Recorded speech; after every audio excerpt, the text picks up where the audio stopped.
And 72% of the time the market goes up. And the answer came to me. And that's when I developed my chart. The answer came to me is because, just like Caterpillar, when they pull their money out, you get out. Whoa. It's your daily dose of how to manage your money. And now it's time for Phil's Gang on the Off the Wall Street Network. Oh, God. Are you nuts? With your host, Phil Grande. Bye. And good afternoon. Welcome to my podcast. Thank you for joining me today. Well, no change. They're not going to raise rates. They're not going to lower rates. So that's about it. Nothing really moving. 2-year yield is flat. 10 years up a little bit, but there's no real opportunities. When the 10-year is ticking up a little bit and the 2-year is mainly flat, that's bad for bank semis. And everybody runs to Coca-Cola, all defensive stocks, stays there for a few days, and they all run back to checking the banks. It always works that way. So there's nothing very interesting about what went on with the Fed. The Fed's not going to cut rates, not going to raise rates. Now, but what is important is we're still being told every day that the fundamentals are strong. Here, listen to this. This bull market is built on fundamentals. And that's a bunch of BS. If the bull market was built on fundamentals, the banks wouldn't be trying to rally on the upside hard. I mean, they're really trying to rally. And even when yields were down the other day, they're still trying to rally. Yields were going up for the wrong reason. And that's an interesting thing. I talked with my members about this today. Maybe I'll share it with you. People have no idea how the market really works. And it's really financial engineering, but that's been that way forever. What am I talking about? Okay, so you have, let's say, $50 trillion, which is the amount of money they have, and think of it in a lake or pool. And that $50 trillion is managed by 6 of 12 big institutions. We're talking BlackRock, Vanguard, State Street, Fidelity, T. Rowe Price, and Capital Group. So think of how the Wall Street is structured. You got Wall Street at the top. Underneath, you got a pool of money, 50 trillion. You have these 6 companies, big companies, managing the 50 trillion. 12 trillion of the 50 always goes to the stock market, 12. But we only got 2 trillion in the market right now that they use to trade with every day. There's a lot of money in the market, meaning they bought stocks long ago and they still are holding on stocks long term, especially tech stocks. Matter of fact, they're getting very worried and starting to dump tech stocks because they're just, the valuations are insane. But I don't want to get off subject. So the way the market works, you got Wall Street at the top, you got $50 trillion. Other 50 trillion, these 6 companies manage it. They pull out 12 trillion and push it into our stock market, where there's 11 sectors. And there's only about really that 11 sectors, most all of that money, or at least 45% of that money, goes to tech stocks. That's why everybody's in tech. So that's the structure. Now, how does that work? Well, first, when you have that pool of money and you have the managers, now what comes underneath that? You have the TV jibber-jabbers, okay? The media, the financial media, you have under that. And who do you have under that? You have 65 million traders, retail traders, who don't have knowledge. They have no idea how yields affect a stock. They have no clue. They don't have any idea how to short a stock because Wall Street scared them to death. So when Wall Street decides that they want to dump check like they're doing now because it's getting too dangerous, they're overweight with AI, with check, and AI is having a lot of trouble. So they decide, let's start dumping tech stocks. Now, the first thing they do they get a hold of the jibber jabbers, the media, financial media, CNBC mostly, and tell them we want to dump tech stocks. We're going to dump. So we need you to craft together a recommendation why you should dump your tech stocks. And what they do is they will take that recommendation and they'll tie it to some fundamental. So there's about 15 fundamentals that moves the market. They'll pick one out and they'll attach it to it and create a fake story.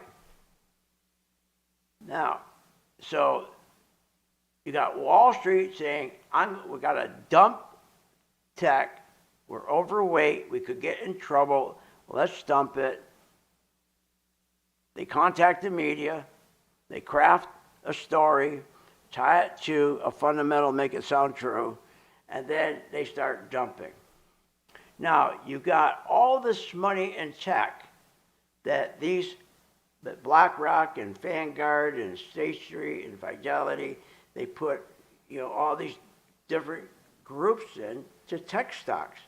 Like, let's take General Motors pensions, Ford pensions. Let's take all the pensions from, let's say, the teachers union, steel workers. So they put it all in the tech stock. And people think, well, gee, I'm comfortable. They're managing my money, right? But here's the problem. You think they would first, before they would dump tech, you think they would take a look and say, okay, is this the time to dump tech? Or are we hurting 65 million people? Now think of the 65 million people as Wall Street's army. 65 million traders who trade every day who know nothing about the market, nothing about how yields work or how they affect the stocks. So they, on their own, Wall Street wants to dump. Now, if they were looking out for your interests, which they claim every day, you ever see on TV all these ads? Oh, you can go retire, and you got someone in a log cabin in Vermont, and Bambi's jumping over the creek, and flowers all over the cabin. Oh, it looks great. Going to retire. We're going to take care of you. No, they don't, because if you have a lot of your money, or these managers put your money in tech, what's happening when they dump it is self-serving, because it takes care of Wall Street, but not you. If they start dumping when you got yields going down, that's a buy signal. When yields are dropping, the 2-year and 10-year yield are going down, that is a buy signal. It's telling you to buy. But because the 65 million people, the traders, know nothing about yields, only 5% of the 65 million do, Wall Street can manipulate them. Wall Street with, of course, the jibber jabbers, with the media, with CNBC, because CNBC is going to come out with a story why you must dump tech. So the media, they didn't check to see if yields were down. Wall Street, they don't care if yields are down. And the 65 million retail investors who trade every day, they don't know, only 5% knows what it means when the yields are down. So what I'm saying is, the yields are right, but the decision to dump is wrong. So here you're going to get all these people crushed, 65 million people who trade every day, who have big stakes in tech, are going to get crushed when Wall Street decides they're overweight in tech. They're going to dump.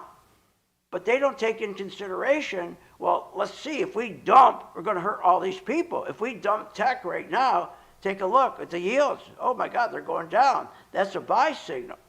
But because the 65 million people who've been losing money every year, 85% of their money are trades, every year they lose, 85%, think about it, every time they trade, at the end of the year, they've lost 85%.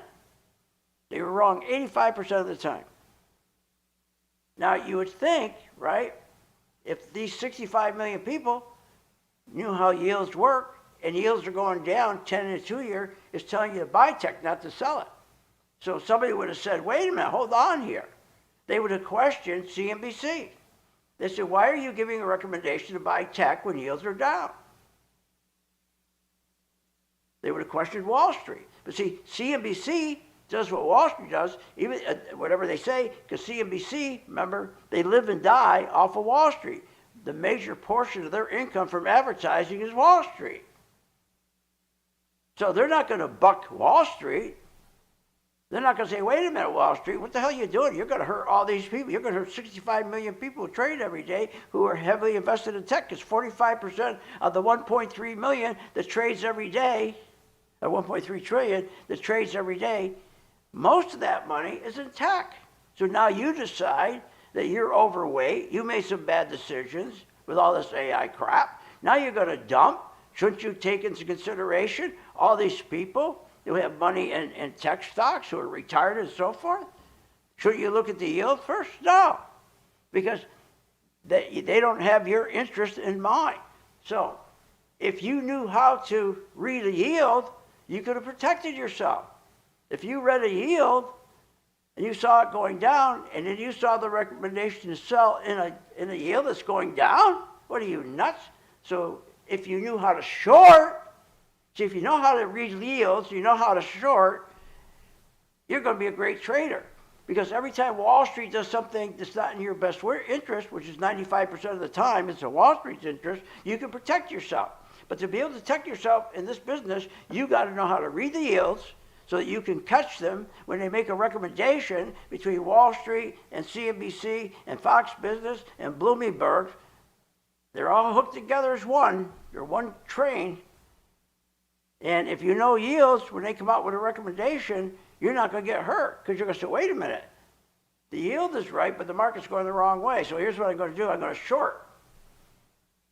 And then when everybody catches on, when they said dump tech, because Wall Street was overweight, they said dump tech, everybody at some point is going to find out that was a wrong call. Then everybody's going to buy their stocks back. That's called short covering. So then you go long again. So understanding yields, you control the situation. You don't control the stocks, because Wall Street and the jibber jabbers control the stock, and they control the 65 million people. Of course they control stock. If you can control 65 million traders that trade every day, and you control the 12 trillion that's in the market, and just 6 guys on Wall Street do that, 6 firms do that, you can move the market any way you want. But because you don't know how yields operate, and you don't know how to short, you're at their mercy. So they're going to start dumping tech. And I pointed this out to my gang this week, and I said, let's keep shorting tech, even though yields are going down. And we did terrific. We have 4, 5, 6, I think 7 tech stocks were short. They went right down, and they should have been going down, because yields, okay, the 10-year Treasury yield, the 2-year Treasury yield, were going down. They should have been the stock should have been going up. So that's the game they play. So you have no control.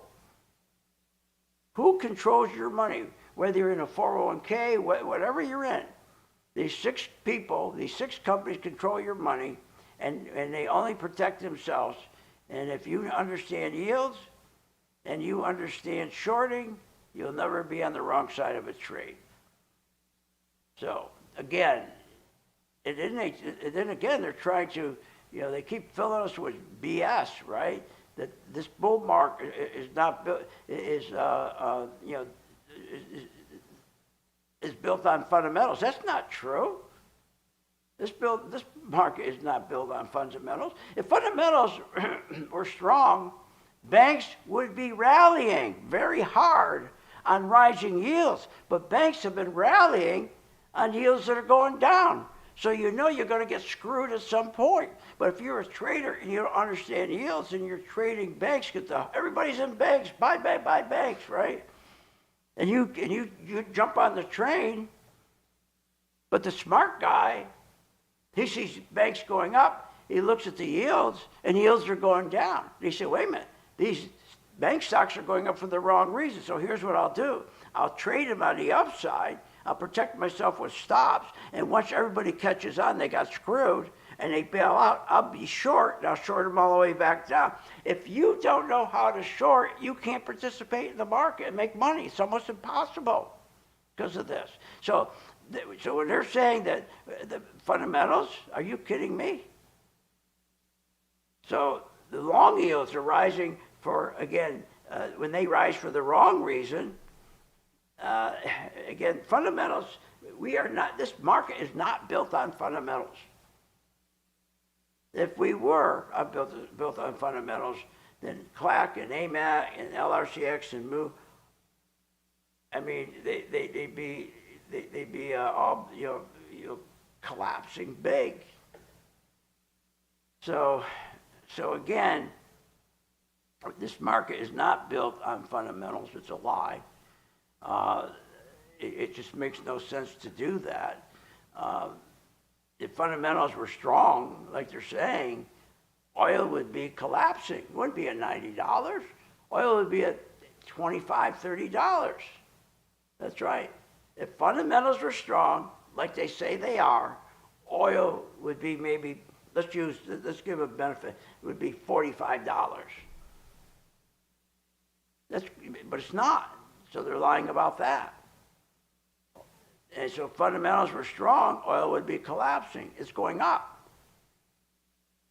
Remember, oil is global demand.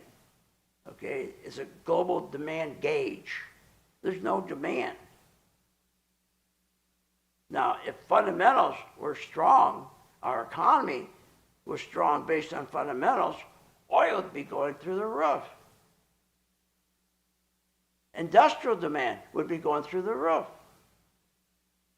Shipping, transportation would all be going through the roof. None of that's happening. So see, if you're going to play in the market, you got to know what yields are doing. And once you know what yields are doing, you know how to short, okay? Then you know how the market works, you're going to be in good shape. So what's everybody doing today?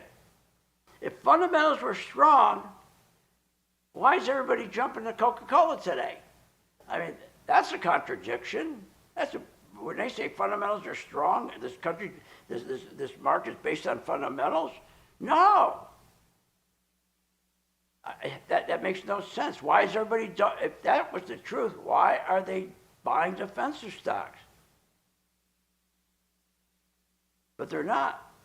They're not. I mean, they are. They're in there buying Coke and Walmart, Johnson & Johnson, Visa. You don't buy these stocks, okay, on fundamental strength. You sell them short. You don't buy them when you thinking that, hey, the fundamentals are holding up this market. Boy, the market's strong because of fundamentals. Play that cut again. This bull market is built on fundamentals. And what a lie. If that was the case, why is it that everybody's jumping into defensive stocks today? Because it's a lie. It's a lie. Now, a real bull market led by fundamentals is led by banks. It's led by semiconductors. It's led by industrials. But we're seeing the opposite. So how can they say this economy is based on fundamentals? I mean, I could go on all night how they're lying about that. So here's the bottom line. Trading doesn't have to be difficult. Please think about this.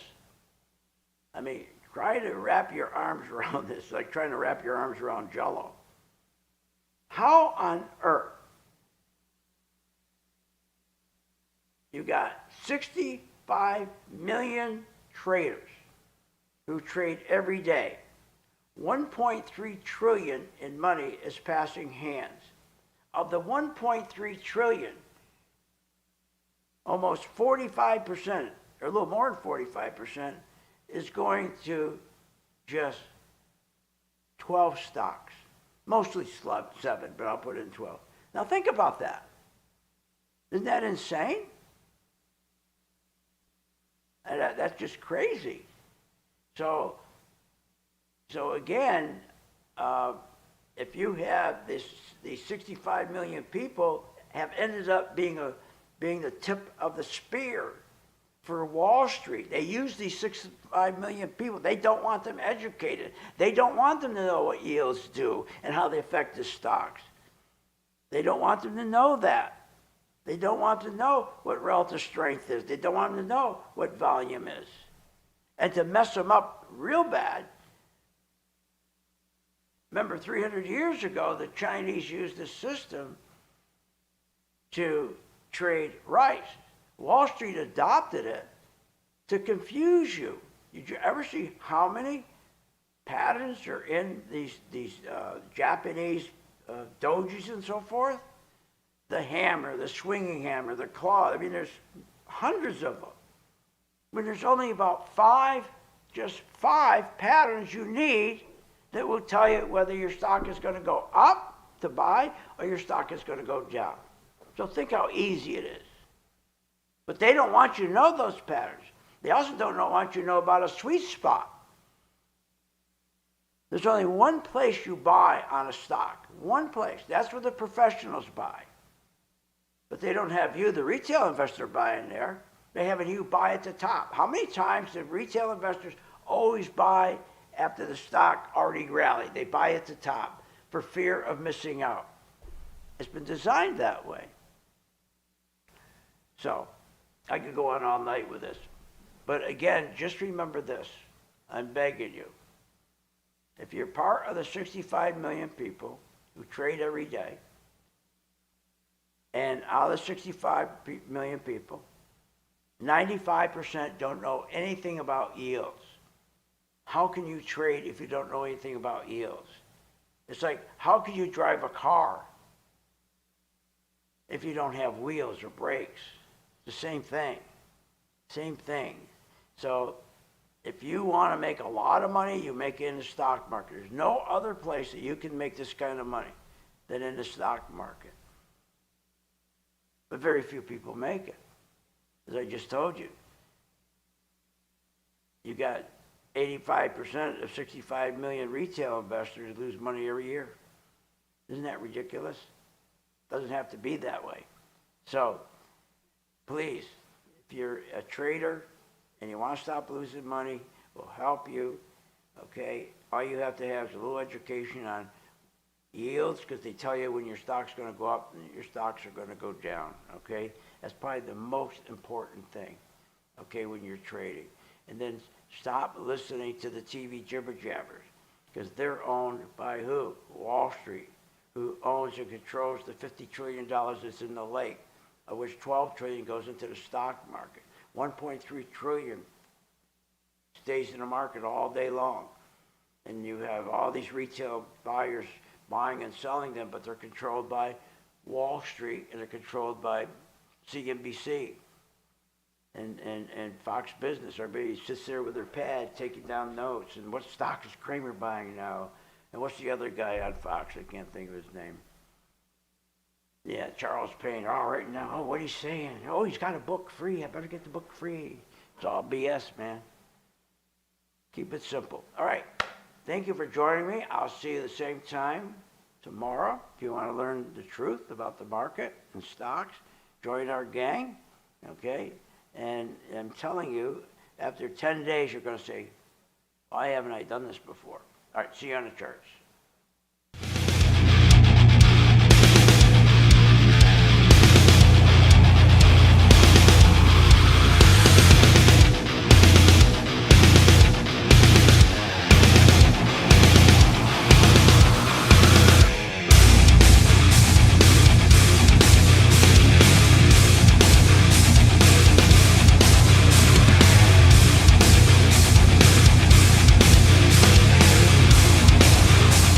Are you nuts?